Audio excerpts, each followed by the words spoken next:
जिनकी आंखें हैं वे ख्वाब में भी नहीं सोच सकते कि आंखें न हो तो जिंदगी कैसी होगी। यकीनन बेरंग बेमतलब, लेकिन हकीकत में कुछ लोग ऐसे हैं जिनकी आंखें नहीं हैं और वे अपनी जिंदगी को मायने भी दे रहे हैं और रंग भी। ये लोग समाज के उन लोगों के लिए मिसाल हो सकते हैं जो छोटी सी मुसीबतों में घबरा जाते हैं और कई बार जिंदगी से थकान भी महसूस करते हैं, जबकि आंखें न होने से बड़ी शायद ही कोई मुसीबत हो। तब भी ये लोग मन की आंखों से दुनिया को देखते हैं और जीने के लिए इन्होंने कविता के हसीन बहाने ढूंढ लिए हैं। यह कहानी देवघर के रोहिणी में रहने वाले 15 साल के जतिन कुमार की है। मेरा नाम जतिन कुमार है। मैं मूलतः देवघर बाबा बैद्यनाथ का पावन धरा वहीं का रहने वाला हूँ।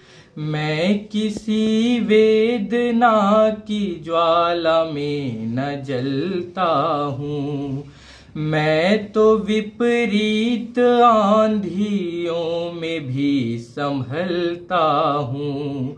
आवश्यकता ही नहीं मुझको नेत्र की कोई, मैं अपने राम की उंगली पकड़ के चलता हूँ।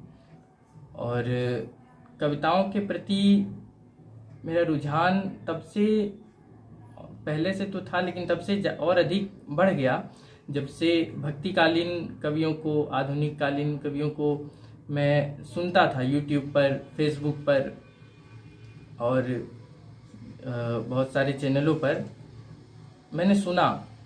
और सुनते सुनते अपने आप अचानक कविताएं जन्म लेने लगी, कविताएं होने लगी। मुझे लिखने की, सोचने की आवश्यकता नहीं पड़ती है, अपने आप अचानक। देवघर के रोहिणी में रहने वाले 15 साल के जतिन कुमार 8 बरस की उम्र तक आम बच्चों की तरह देख सकते थे। फिर जतिन ऑप्टिक एट्रोफी यानी आंख की नस के सूखने की बीमारी से पीड़ित हो गए। इसका असर आंखों पर होता है, जिसमें धीरे धीरे दिखाई देना बंद हो जाता है। जतिन के साथ ऐसा ही हुआ। जैसे जैसे उम्र बढ़ी रोग बढ़ा और आज लगभग नहीं के बराबर देख पाती है। जब आंखों की रोशनी मंद पड़ी तो जीने की इच्छा भी घटती नजर आई, लेकिन मन की आंखों से झांकने की लौ जग गई। मतलब जब 8 वर्ष का था तब रोशनी गया। सीता के सतीत्व को प्रणाम है मेरा, परंतु मिला वाले आंसू बन बहता हूँ मैं। राम के व्यक्तित्व का सम्मान करता हूँ, पर भरत की त्याग दुनिया से कहता हूँ मैं। भरत की त्याग दुनिया से कहता हूँ मैं।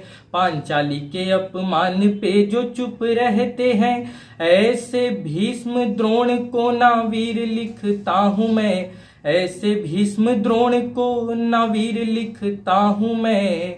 और अर्जुन के शौर्य पर लिखा न कविता, कोई शौर्य को जगाने वाली गीता लिखता हूँ मैं। फिर क्या था, बाहर देखना मुश्किल हुआ तो भीतर देखने लगे। इसी दौरान जीवन ने रफ्तार पकड़ ली। आज जतिन के पास जीने की उम्मीद है। सबसे बड़ी ताकत है उनकी कविताएं। जतिन कहते हैं, रोग है तो क्या हुआ, जिंदगी जीने के लिए कविताओं से बड़ा बहाना और सुख क्या हो सकता है। अच्छा लगता है। मेरा सबसे बड़ा सपना है कि मैं कम से कम एक अच्छा इंसान पहले बन जाऊं, उसके बाद जो बनना चाहूं। राजनीति के डगर पर यदि चलना है, बन के विदुर राजनीति अपनाइए। वीरों के जो कुनवे में पैदा हुए सच्चे वीर, अर्जुन जैसा लक्ष्य भेद के दिखाइए। संतों की परंपरा में यदि तुम्हें चलना है, पथ विवेकानंद वाला अपनाइए।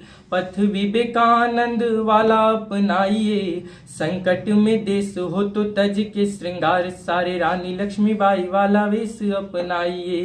काली अंधियारी विभावरी छाई जगत में, आज आप उस विभावरी को मिटाइए।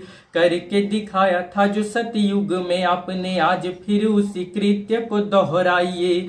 उदधि उदित जो गरल पिया आपने था, और पीयूष बांट दिया सारे जगत में। और पीयूष बांट दिया सारे जगत में। नर के प्रति जो नर के दिल में विष पले, आज फिर पी के नीलकंठ बन जाइए। आज फिर पी के नीलकंठ कहलाइए। पहले तो मेरे पिताजी, जो कि जहाँ भी मैं जाता हूँ, यदि कोई भी मंच पे मुझे जाना होता है तो वो लेकर के जाते हैं मुझे, तो इसलिए उनका भी धन्यवाद है। मैं अपनी माताश्री को भी धन्यवाद इसलिए देना चाहता हूँ क्योंकि संस्था में, किसी भी संस्था में, किसी भी कवि सम्मेलन के संस्था में जो सूचनाएं आती है, व्हाट्सएप पर मैसेज आता है, वो मुझे पढ़ करके वही बताती हैं कि यहाँ यहाँ ये हो रहा है, प्रोग्राम हो रहा है। तो उनका भी धन्यवाद। और एक जो गौन रह जाती हैं, मेरी छुपी रह जाती हैं, मेरी जो मेरी सभी कविताओं को कलमबद्ध करती हैं, मेरी गुरु भी कहते हैं उन्हें, हम लोग सिस्टर भी कहते हैं, मेरी दीदी हैं नंदिनी गुप्ता जी, उनका भी मैं आभार प्रकट करना चाहता हूँ। और